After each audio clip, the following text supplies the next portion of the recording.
नमस्कार दोस्तों। 69वीं BPSC mains का एग्ज़ाम जनवरी 2024 में होगा। उसके लिए सभी लोग तैयारी कर रहे हैं और मेंस के पेपर में जीएस फर्स्ट का पेपर आता है, जिसकी तैयारी सभी लोग कर रहे हैं। और मेंस पेपर में जो जीएस फर्स्ट का पेपर होता है बीपीएससी में, उसमें समसामयिकी और करंट का सब्जेक्ट भी पूछा जाता है। करंट का भी कुछ ना कुछ टॉपिक, 2-3 प्रश्न जो होते हैं वो कम से कम करंट बेस्ड होता है और करंट पर आधारित होता है, करंट अफेयर्स पर आधारित होता है। तो 69वीं बीपीएससी का जो मेंस का पेपर होगा जनवरी 2024 में, जो कि अभी प्री हुआ है, उसके मेंस के लिए जो समसामयिक का जो टॉपिक है, जो करंट का टॉपिक है, वह कुछ टॉपिक कलेक्ट किया गया है और उन टॉपिकों को आप देख सकते हैं। कुछ 15 के करीब टॉपिक को कलेक्ट किया गया है, जो कि करंट के दृष्टिकोण से काफ़ी महत्वपूर्ण है, क्योंकि करंट के से रिलेटेड प्रश्न आते हैं। सीधा सीधा ना भी हो तो उसे घुमाकर पूछा जाता है और कभी कभी तो सीधा प्रश्न ही पूछ लिया जाता है। तो आइए 15 क्वेश्चन करीब हमने कलेक्ट किया है, इसको देखा जाए। पहला देखिए, 69वीं जो ये BPSC mains exam current affairs topic, 69वीं बीपीएससी मुख्य परीक्षा करंट अफेयर्स टॉपिक। इसमें जो क्वेश्चन एक सबसे महत्वपूर्ण है कि हाल में भारत कनाडा तनाव के क्या कारण हैं। हाल में भारत कनाडा तनाव के क्या कारण हैं? खालिस्तान समस्या भारत के हित को किस प्रकार प्रभावित करेगा? अर्थात हाल में भारत कनाडा तनाव के क्या कारण हैं? खालिस्तान समस्या भारत के हित को किस प्रकार प्रभावित करेगा? मोस्ट इम्पॉर्टेंट है। और आपको इसमें लिखना है कि वर्तमान में भारत और कनाडा के बीच तनाव क्यों हुआ है, क्या कारण है, और उसमें खालिस्तान का क्या हाथ है। और फिर लिखना है कि खालिस्तान समस्या भारत के हित को किस प्रकार प्रभावित करेगा। तो आप खालिस्तान के बारे में थोड़ा सा डिटेल पीछे भी चले जाइएगा और कहाँ से शुरू हुई खालिस्तान समस्या, उसको दिखाते हुए आप ये लिखना है कि भारत के हित को वह किस प्रकार प्रभावित करेगा। उसके बाद अगला प्रश्न है, इजराइल फिलिस्तीन युद्ध और यूएनओ की भूमिका। इजराइल फिलिस्तीन युद्ध और यूएनओ की भूमिका। इजराइल और फिलिस्तीन के बीच अभी युद्ध शुरू हो गया है, जिसमें हमास ने इजराइल पर आक्रमण किया था, जिसके जवाब में इजराइल ने भी आक्रमण किया है। तो इजराइल फिलिस्तीन युद्ध या विवाद के बारे में पूछ सकता है। और यूएनओ की भूमिका या भारत की भूमिका पूछा जा सकता है कि इस युद्ध में यूएनओ की भूमिका क्या हो सकती है और या यूएनओ कहाँ तक सफल हुआ है, यूनाइटेड नेशन ऑर्गेनाइजेशन, और भारत की क्या भूमिका है, ये भी पूछा जा सकता है। तो भारत की क्या क्या भूमिका है, भारत का पक्ष क्या है, भारत शांति स्थापित करने के लिए क्या कर रहा है, इन सभी बातों को इसमें लिखना है। उसके बाद आपका अगला क्वेश्चन सबसे महत्वपूर्ण जो इस बार आ सकता है, भले सीधे ना आए, थोड़ा घुमा फिरा के ही पूछे कि महिला आरक्षण बिल या नारी शक्ति बंधन, महिला आरक्षण बिल या नारी शक्ति बंधन बिल किस प्रकार से महिलाओं के राजनीतिक, सामाजिक, आर्थिक स्थिति को सुधारेगा, प्रकाश डाले। अर्थात महिला आरक्षण बिल जो है वो लोकसभा विधानसभा में जो चुनाव होगा उसमें आरक्षण से संबंधित है महिलाओं को। इसको नारी शक्ति बंधन बिल भी कहा जाता है। तो नारी शक्ति बंधन बिल भी है ये, इसको भी देख लीजिएगा और इसमें क्या क्या प्रावधान है उसको लिख दीजिएगा। फिर राजनीतिक स्थिति में कैसे सुधार होगा, इससे सामाजिक में कैसे होगा और आर्थिक में कैसे होगा, इसको लिखना है। जब ये लिख देंगे तो ये उत्तर पूरा हो जाएगा। लेकिन पहले महिला आरक्षण बिल या नारी शक्ति बंधन बिल का इंट्रोडक्शन दे दीजिए, इंट्रोडक्शन दे दीजिए क्या कैसे है। फिर आप लिखिए कि राजनीति में महिलाओं की स्थिति खराब थी, उसको सुधारने के लिए सरकार ने यह बिल लाया है और राजनीति में महिलाओं को 33% आरक्षण मिलेगा और ये 2029 से लागू होगा। इन तमाम चीज़ों को इसमें बताते चले जाइए और सामाजिक और आर्थिक स्थिति कैसे सुधरेगा ये भी उसका उल्लेख कर दीजिए। उसके बाद क्वेश्चन है एक राष्ट्र एक चुनाव समस्या।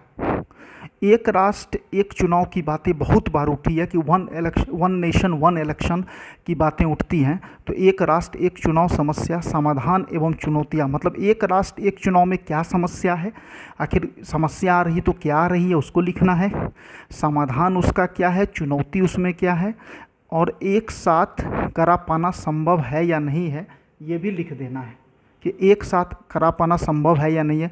संभव है तो क्यों है, संभव नहीं है तो क्यों है, दोनों पक्ष को इसमें शामिल करना होगा। यदि एक पक्ष आप शामिल करते हैं तो ये उत्तर पूरा नहीं होगा। तो एक राष्ट्र एक चुनाव समस्या, समाधान एवं चुनौतियां क्या एक साथ करा पाना संभव है, इन चीज़ों को आप इसमें लिखिए कि चुनौती क्या है, समस्या क्या है, इसका समाधान क्या हो सकता है और करा पाना संभव है तो क्यों, नहीं है तो क्यों, दोनों पक्ष को लिखें। भारत में G20 शिखर सम्मेलन, छठा क्वेश्चन है भारत में G20 शिखर सम्मेलन, मतलब भारत में भी हाल ही में G20 शिखर सम्मेलन दिल्ली में हुआ था और वैश्विक रूप से शक्ति के रूप में भारत का उदय। आखिर G20 शिखर सम्मेलन करने से भारत की स्थिति में क्या सुधार हुआ, भारत किस रूप में विश्व में एक शक्ति के रूप में उभरा, ये बहुत महत्वपूर्ण प्रश्न है। इसको आप लोगों को देखना है कि भारत में G20 शिखर सम्मेलन और वैश्विक रूप से शक्ति के रूप में भारत का उदय किस प्रकार होता है कि भाई भारत ने G20 कराया तो इससे क्या प्रभाव पड़ा देश की स्थिति पे, देश के पावर पे, देश किस प्रकार से इससे आर्थिक रूप से मजबूत हुआ या विदेश नीति पे मजबूत हुआ, इन तमाम चीज़ों को इसमें दर्शाना है। उसके बाद एक क्वेश्चन है सातवां क्वेश्चन है नई संसद भवन और देश की राजनीति। जो नया संसद भवन है और देश की जो राजनीति उस पर हुई है, इससे संबंधित ये प्रश्न है, आपको पूछा जा सकता है। रूस यूक्रेन विवाद, रूस और यूक्रेन का विवाद बहुत लंबे समय से चल रहा है। शांति के लिए प्रयास क्या किए गए हैं रूस यूक्रेन विवाद में, क्या क्या कदम उठाया गया है, और भूमिका भारत या यूएनओ की भूमिका पूछा जा सकता है। खास करके यूएनओ की भूमिका बहुत अधिक इस तरह के प्रश्नों पे पूछता है कि शांति बनाने के लिए यूएनओ ने क्या प्रयास किया, आखिर यूएनओ का क्या प्रयास है शांति बनाने में, कि आखिर यूएनओ किस प्रकार से शांति स्थापित किया, या भारत की क्या भूमिका रही है रूस को लेकर या यूक्रेन को लेकर या पूरे युद्ध को लेकर। इन तमाम चीज़ों को आपको लिखना है और ये भी एक मोस्ट इम्पॉर्टेंट क्वेश्चन है। हालांकि एक बार शायद ये पूछा भी है पिछली बार, लेकिन इस बार भी पूछ सकता है। उसके बाद जो अगला क्वेश्चन है एशियन गेम्स में, 9वां क्वेश्चन जो है एशियन गेम्स में इस बार भारत का प्रदर्शन क्या भारतीयों को खेल में वैश्विक शक्ति बना रहा है। एशियन गेम्स में इस बार भारत का प्रदर्शन क्या भारतीयों को खेल में वैश्विक शक्ति बना रहा है। इस बार भारत ने कुल 107 पदक जीते हैं। भारत ने इस बार 107 पदक जीते हैं। 107 पदक, कितना पदक, 107 पदक जीते हैं। पहली बार भारत ने 100 से ऊपर का पदक पाया है, चौथा पोजीशन पाया है। तो निश्चित रूप से ये भारत के लिए गौरवान्वित करने का क्षण है। तो क्या भारत खेल में वैश्विक शक्ति बन रहा है, हाँ या ना, ये दोनों को दर्शाना कि हाँ बन रहा है और नहीं बन रहा है तो क्या समस्या है। भारत का सूर्य मिशन आदित्य L1, अब जानते हैं कि भारत का जो सूर्य मिशन है आदित्य L1, इसके बारे में भी प्रश्न आपसे पूछा जा सकता है कि आदित्य L1 जो है इसके बारे में कि भारत कहाँ तक सफल हुआ है। उसके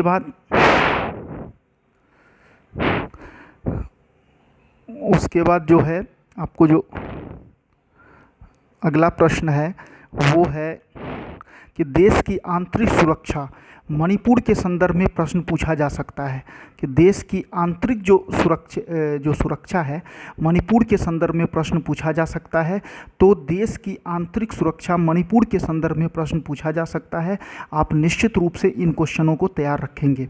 देश की आंतरिक सुरक्षा मणिपुर के संदर्भ में पूछा जा सकता है कि क्या खतरा है और मणिपुर का जो घटना है वो क्यों घटा, किस कारण से, क्या दिखाता है। तो ये जो 13वां प्रश्न है ये देश की आंतरिक सुरक्षा मणिपुर के संदर्भ में प्रश्न पूछा जा सकता है। इसको देख लेंगे। फिर एक क्वेश्चन है देश में मीडिया की स्थिति और उसका प्रभाव देश के शासन व्यवस्था पे। अभी मीडिया को लेकर बहुत ज़्यादा विवाद चल रहा है। कोई इसको गोदी मीडिया कह रहा है, तो कोई पिद्दी मीडिया कह रहा है, तो कोई अभी कुछ दलों ने कितने एंकर को 14-15 एंकरों को बैन कर दिया है। तो इन तमाम तरह के आंसर इसमें आ जाएंगे कि देश में मीडिया की स्थिति और उसका प्रभाव देश के शासन व्यवस्था पर क्या पड़ा है। ये क्वेश्चन देख लेंगे, बहुत महत्वपूर्ण है ये भी। उसके बाद आपको संघाई सहयोग संगठन किस प्रकार से नए विश्व के निर्माण में योगदान दे रहा है। ये क्वेश्चन छूट रहा था। ये क्वेश्चन थोड़ा छूट रहा था, इसको देख लीजिए। संघाई सहयोग संगठन किस प्रकार से, संघाई सहयोग संगठन किस प्रकार से नए विश्व के निर्माण में योगदान दे। तो संघाई सहयोग संगठन के बारे में पढ़ लीजिएगा। हो सकता है कि इसमें से प्रश्न पूछ दे, घुमा फिरा के। सीधा प्रश्न ना भी पूछेगा तो घुमा फिरा के प्रश्नों को पूछा जा सकता है। उसके बाद है भारत का चंद्रयान मिशन की उपलब्धि। और भारत ने भी चंद्रयान मिशन जो लॉन्च किया था बहुत महत्वपूर्ण है। भारत का चंद्रयान मिशन की उपलब्धि और भारत का स्पेस में बढ़ता कद स्पष्ट करें। भारत का चंद्रयान मिशन की उपलब्धि, ये उपलब्धि या टिक लग गया है इस पर, उपलब्धि और भारत का स्पेस में बढ़ता कद स्पष्ट करें। ये बहुत ही महत्वपूर्ण प्रश्न है और इसको निश्चित रूप से देख लें। भारत का चंद्रयान मिशन की उपलब्धि और भारत का स्पेस में बढ़ता कद। उसके बाद जो प्रश्न है वो है भारत को 2029 तक तीसरी अर्थव्यवस्था बनाने के लिए क्या कदम उठाने चाहिए। जैसे अभी हाल ही में प्रधानमंत्री नरेंद्र मोदी जी ने कहा था कि हम तीसरी अर्थव्यवस्था 2029 तक बनाना चाहते हैं। तो तीसरी अर्थव्यवस्था बनने के लिए क्या कदम उठाने चाहिए, आखिर क्या क्या कदम होने चाहिए और उसमें चुनौती क्या क्या है, इन सभी प्रश्नों उत्तर को इसमें लिखना पड़ेगा। बिना इसके लिखे हुए ये प्रश्न तैयार नहीं होंगे। तो ये जो 15 प्रश्न है, इन 15 प्रश्नों को तैयार करना आवश्यक है। यदि आप 15 प्रश्न तैयार करते हैं तो निश्चित रूप से ये आपको लाभदायक देगा, लाभ मिलेगा। और बाद में 10-15 क्वेश्चन जो है ये आपको और इसमें बताया जाएगा। बाद में 10-15 क्वेश्चन इसमें बताया जाएगा। और मुझे लगता है कि यदि ये 15 प्रश्न को आप लोग पढ़ते हैं तो निश्चित रूप से इसमें 2-3 प्रश्न आने की संभावना है। भले सीधा ना आए लेकिन घुमा फिरा के आ सकता है। उसके बाद एक प्रश्न जो है वो है जातिगत जनगणना वाला। एक जो प्रश्न है वो है जाति आधारित जनगणना। एक प्रश्न है आपका जाति आधारित जनगणना। तो जो जाति आधारित जनगणना है उसके बारे में भी प्रश्न पूछा जा सकता है। तो आप निश्चित रूप से जो जाति आधारित जनगणना है वो क्वेश्चंस बहुत महत्वपूर्ण है और जाति आधारित जनगणना को निश्चित रूप से पढ़ लीजिएगा कि जाति आधारित गणना जो गणना हुई है अभी जाति के आधार पर बिहार में खास करके वो देश भर में मांगा जा रहा है, उसका सामाजिक, आर्थिक और राजनीतिक प्रभाव क्या है। उसका सामाजिक, आर्थिक और राजनीतिक प्रभाव उसका क्या है, इस प्रश्न को निश्चित रूप से पढ़ लीजिए क्योंकि वो भी बहुत महत्वपूर्ण है। जाति आधारित जनगणना के लाभ, या फिर ये पूछ सकता है कि जाति आधारित जनगणना और इसका सामाजिक, आर्थिक, राजनीतिक प्रभाव क्या है। तो ये 15 प्रश्न हैं, इसको आप लोग देख लें, बहुत महत्वपूर्ण है और इसको पढ़ लेंगे तो कॉन्फिडेंस भी आएगा। और हो सकता है कि इसमें से घुमा फिरा के 2 या 3 प्रश्न मेंस के पेपर में 69 में बीपीएससी में पूछ दे। तो इसको आप लोग पढ़ लें और अच्छा लगे तो इसको लाइक सब्सक्राइब कर दें। और आगे फिर मैं आप लोगों के जब समय मिलेगा तो एक आध वीडियो